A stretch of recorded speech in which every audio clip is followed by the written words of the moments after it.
Hello everyone, I am Chaya Chauhan, Assistant Professor, Pharmaceutical Chemistry, RKGIT College, Ghaziabad. And in this series of my lecture, this is lecture number 12, and the topic of this lecture is structure-activity relationship of sympathomimetic agents. So what is the meaning of structure-activity relationship, or what do you mean by structure-activity relationship? That is abbreviated as SAR. सो हम structure activity relationship होती क्या है? So structure में जो हम change कर रहे हैं, whatever changes we are making in a structure in relation to their biological activity, for changing the biological activity, the study of these structural changes with relation to biological activity are called structure activity relationship or SAR, and we are going to deal with the SAR of sympathomimetic agent, that is adrenomimetic agents. So SAR हम study किस लिए कर रहे हैं? ताकि जो drug है, जो हमारा लीड कंपाउंड है, उसकी हम रिसेप्टर के साथ बाइंडिंग इंक्रीज करें, ठीक है, for improving the binding affinity of the lead structure with the target, and for increasing or for improving the stability of the pharmacophore or the basic structure of the component, या फिर हम उसकी जो biological activity है उसको improve कर रहे हैं by changing some, by giving some substituent on the parent structure, या किसी ड्रग की हमने जो फार्माकोकाइनेटिक प्रोफाइल है, उसका जो एब्जॉर्प्शन है, डिस्ट्रीब्यूशन है, जो फार्माको प्रोफाइल है, उनको हमने बेटर करना है, improvement of the pharmacokinetic profile, इसके लिए हम स्ट्रक्चर एक्टिविटी रिलेशनशिप स्टडी करते हैं. सो ओवरऑल जो ड्रग की बायोलॉजिकल एक्टिविटी है, जो ड्रग की बायो अवेलेबिलिटी है, उसको इम्प्रूव करना, these are the study of structure activity relationship. So हम structure activity relationship की क्या importance है कि हम जो बायोलॉजिकल एक्टिविटी है उसको, जो रिसेप्टर के साथ बाइंडिंग एफिनिटी है हमारे स्ट्रक्चर की, उसके इम्प्रूवमेंट के लिए करते हैं, या फिर हम किस लिए स्टडी करते हैं? स्टेबिलिटी को इम्प्रूव करने के लिए पेरेंट स्ट्रक्चर की, या फिर उसकी टॉक्सिसिटी को इम्प्रूव करने के लिए, टॉक्सिसिटी को कम करने के लिए, या फिर हम उसका फार्माकोकाइनेटिक प्रोफाइल इम्प्रूव करना है ड्रग का. सो उन सब केसेस में हम ये स्ट्रक्चर एक्टिविटी रिलेशनशिप स्टडी करते हैं. तो जो हमारा ड्रग है, जो हमारा कंपोनेंट है, वो क्या है? सिम्पैथोमाइमेटिक, या वी कैन से एड्रेनोमाइमेटिक एजेंट. सो इनका पेरेंट स्ट्रक्चर क्या है? बीटा फिनाइल इथाइल अमीन. सो बीटा फिनाइल, सो ये हमारा इथाइल है, ये हमारा इथाइल है, CH2CH2NH2. सो फंक्शनल ग्रुप, ये हमारा फंक्शनल ग्रुप है. यहाँ से हमने इसको यहाँ पे नोमेनक्लेचर किया, तो ये अल्फा पोजीशन हो गई फंक्शनल ग्रुप से, और ये हमारी बीटा पोजीशन हो गई. अब इस बीटा पोजीशन पे ये हमारा फिनाइल रिंग लगा हुआ है, this is the phenyl ring, ये फिनाइल रिंग है. सो ये क्या हो गया? Beta phenyl. और ये हमारी चेन क्या है? दिस इज़ इथाइल, और इथाइल के बाद में क्या लगा हुआ है? ये अमाइन है. सो बीटा फिनाइल इथाइल अमीन, बीटा पोजीशन पे फिनाइल ग्रुप है, देन इथाइल अमीन. सो ये पेरेंट स्ट्रक्चर है, जो हमारे सिम्पैथोमाइमेटिक हैं उनके लिए ये पेरेंट स्ट्रक्चर है. सो हमने जो भी स्ट्रक्चर हमने स्ट्रक्चर में चेंजेस करने हैं, इस पेरेंट स्ट्रक्चर में करने हैं. तो ये हमारा फार्माकोफोर है फॉर सिम्पैथोमाइमेटिक एजेंट्स के लिए. जो हमारी ड्रग्स हैं एडिनर्जिक ड्रग, उनके लिए ये पेरेंट स्ट्रक्चर है या फार्माकोफोर स्ट्रक्चर है. So this is beta phenyl ethylamine for sympathomimetic agent.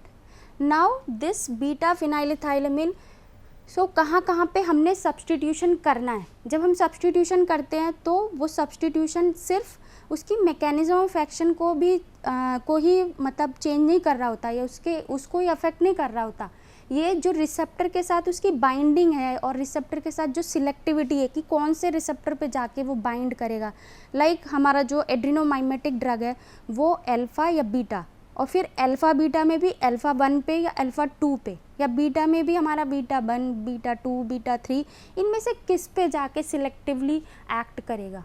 So ये जो हम सब्सटीट्यूशन करेंगे वो they are not only influencing the mechanism of action of the drug, they are also giving the selectivity towards the receptor. Receptor के लिए भी selectivity show कर रहे हैं। सो कौन कौन सी पोजीशन है जहाँ पे हमने सब्सटीट्यूशन करना है? तो सबसे पहले सब्सटीट्यूशन हम देखेंगे इस फिनाइल रिंग पर। ये जो हमारा सब्सटीट्यूशन है सबसे पहले कहाँ होगा? फिनाइल रिंग पर।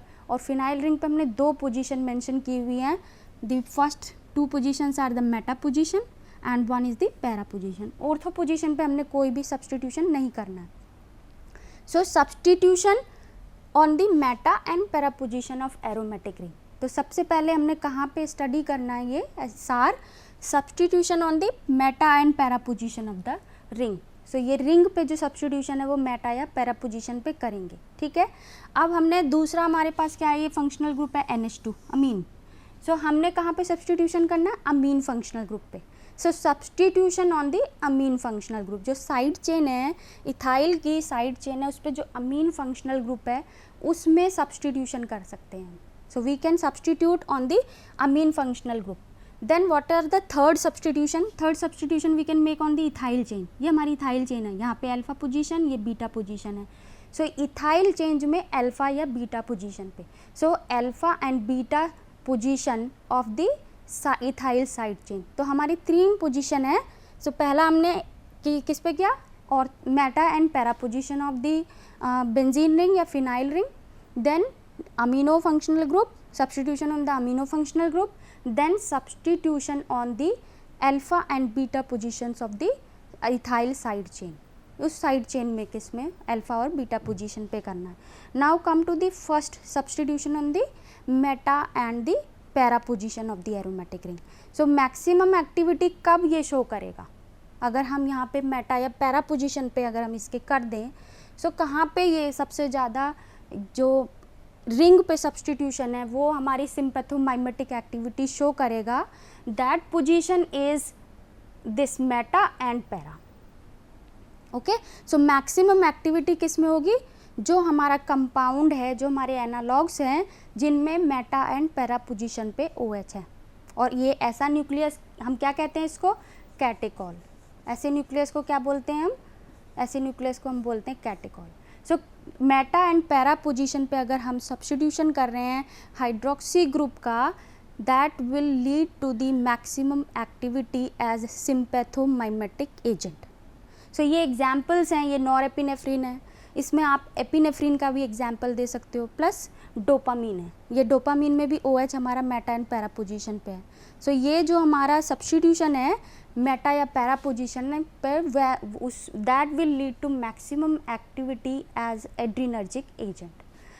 Now come to the next substitution. ये हमारा अमीनो फंक्शनल ग्रुप पे है।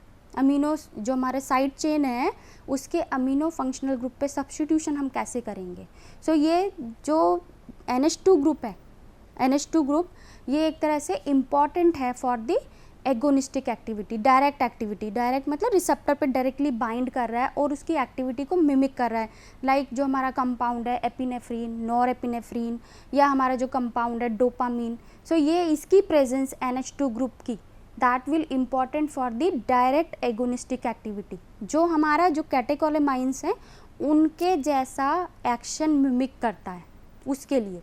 देन हम जो ये NH2 ग्रुप है, अब इसके इस NH2 ग्रुप के, ये जो हमारा NH2 ग्रुप है और जो ये फिनाइल रिंग है, इन दोनों के बीच में एटलीस्ट 2 कार्बन की डिस्टेंस होनी चाहिए फॉर द एगोनिस्टिक एक्टिविटी। अगर ये एगोनिस्ट की तरह से काम करना है किसी भी कंपाउंड को इसमें सिंपैथोमाइमेटिक में, सो इनके बीच में CH2 ये डिस्टेंस होनी इम्पॉर्टेंट है।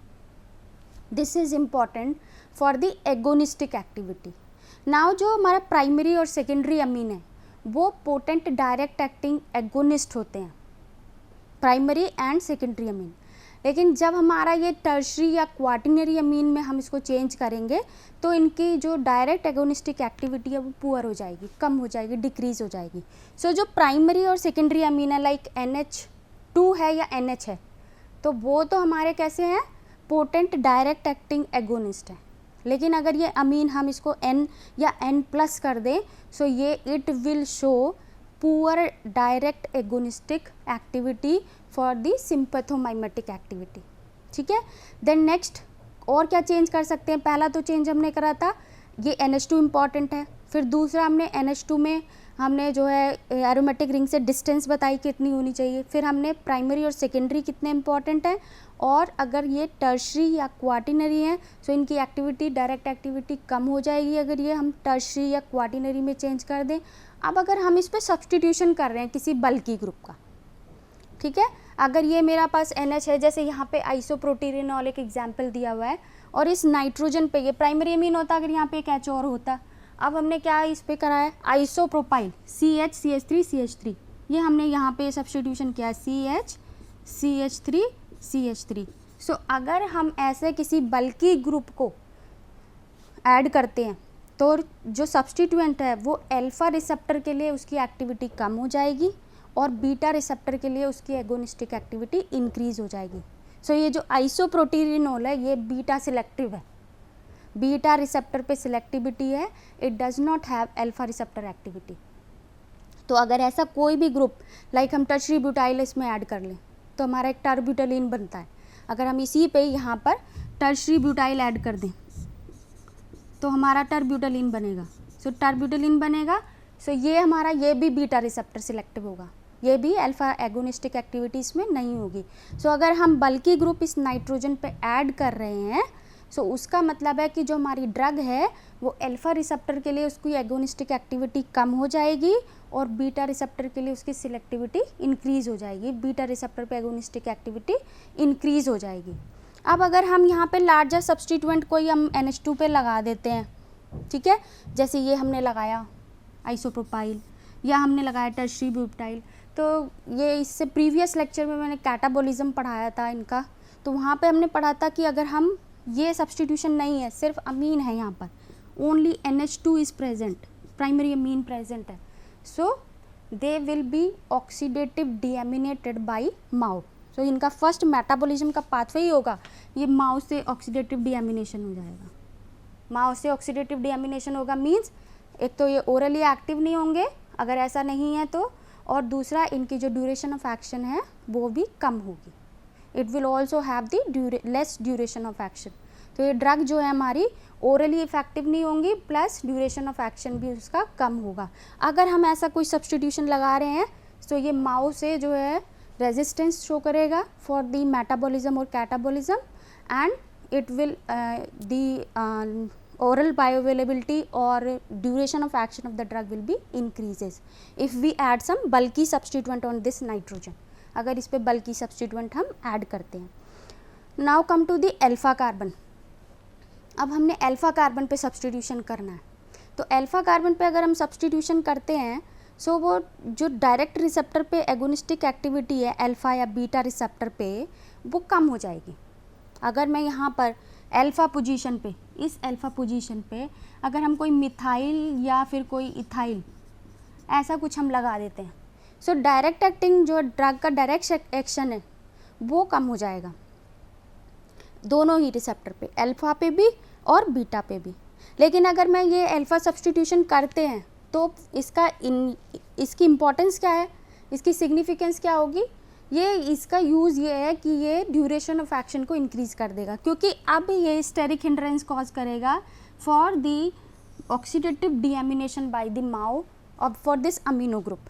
अब इस अमीनो ग्रुप का ऑक्सीडेटिव डीएमिनेशन नहीं होगा और मेटाबॉलिज्म के लिए माउ से मेटाबॉलिज्म के लिए रेजिस्टेंट शो करेगा।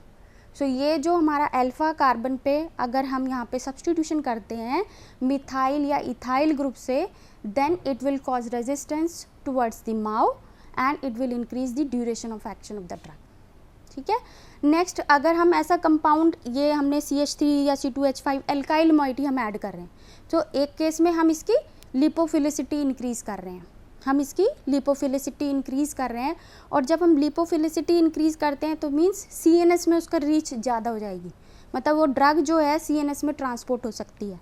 सो उसकी जो CNS एक्टिविटी है वो इंक्रीज़ हो जाएगी by addition of this alkyl group on the alpha position. Now next is alpha carbon substitution with methyl या इथाइल ग्रुप। इसकी इफ़ेक्ट जो है रिसेप्टर बाइंडिंग पे भी, जो रिसेप्टर की सिलेक्टिविटी है उसके लिए भी इम्पॉर्टेंट है। लाइक हमारा जो है बीटा 2 या अल्फ़ा 2 रिसेप्टर की selectivity they will have, so selectivity कि उनकी सिलेक्टिविटी बीटा 2 रिसेप्टर पे होगी या उनकी सिलेक्टिविटी अल्फा 2 रिसेप्टर पे होगी। जैसे मैं बात करूँ मिथाइल डोपा, सो मिथाइल डोपा जो है ड्रग है जो अल्फा 2 रिसेप्टर पे सिलेक्टिविटी है and it also have the reach into the CNS। उसमें यहाँ पे सब्सटीट्यूशन है मिथाइल ग्रुप का इस पोजीशन पे, अल्फा पोजीशन पे। सो इससे जो है वो ड्रग जो है CNS में भी ट्रांसपोर्ट हो रही है, प्लस माओ से रेजिस्टेंट कॉज करेगी, प्लस वो जो ड्रग है हमारी वो अल्फा 2 रिसेप्टर के लिए सिलेक्टिविटी शो करती है। So this group also has the effect on the selectivity towards the receptor binding. Then alpha carbon of ethylamine side chain, इसमें ऑल्सो इंट्रोड्यूस करेंगे अगर हम कोई भी इथाइल या मिथाइल ग्रुप, तो वो कायरल सेंटर भी बनाता है। एक और कायरल सेंटर बना दिया, लाइक ये सेकंड पोजीशन पे कायरल सेंटर बन गया, एक पहले से ही है, एक दूसरा बाद में आ गया। सो वन पोजीशन पे तो हमारा जो कन्फिग्रेशन होना चाहिए R होना चाहिए, और जो ये पोजीशन है इस पे S होगा। सो ये जो हमारी ड्रग बनी हुई है 1R2S अल्फा मिथाइल नॉरएपिनेफ्रिन, सो ये ड्रग जो है हमारी इसकी अल्फा रिसेप्टर के लिए एक्टिविटी अच्छी होगी इस पोजीशन पे अगर ये R और S कंडीशन में इसकी कायरल एक्टिविटी होती है। तो अब बीटा कार्बन पे साइड चेन की, सो हाइड्रोक्सी ग्रुप का बीटा कार्बन पे जो हाइड्रोक्सी ग्रुप है इसका स्टीरियो केमिकल जो कॉन्फ़िगरेशन है इम्पॉर्टेंट है बहुत। तो एक कॉन्फ़िगरेशन कैसा होना चाहिए, जैसे मैंने अभी प्रीवियस वाले इसमें भी बताया, ये R होना चाहिए, it should be in R में है तब ये रिसेप्टर पे बाइंडिंग अच्छा शो करेगा, इसकी बाइंडिंग ज़्यादा होगी, 3 पॉइंट अटैचमेंट होगा। अगर यही हाइड्रोक्सी ग्रुप S में आ जाएगा तो इसकी रिसेप्टर के लिए बाइंडिंग जो है 2 पॉइंट अटैचमेंट होगा। सो बाइंडिंग कम हो जाएगी, बाइंडिंग कम होगी तो ओवरऑल बायोलॉजिकल एक्टिविटी ड्रग की जो इफेक्टिवनेस है वो कम हो जाएगी। So this hydroxy group at the beta carbon should be in R configuration. Then catechol nucleus, जो कैटेकोल न्यूक्लियस है ये एगोनिस्टिक एक्टिविटी के लिए इम्पॉर्टेंट है, तब जो सिंपैथोमाइमेटिक एजेंट है उनकी एगोनिस्ट एक्टिविटी के लिए इम्पॉर्टेंट है।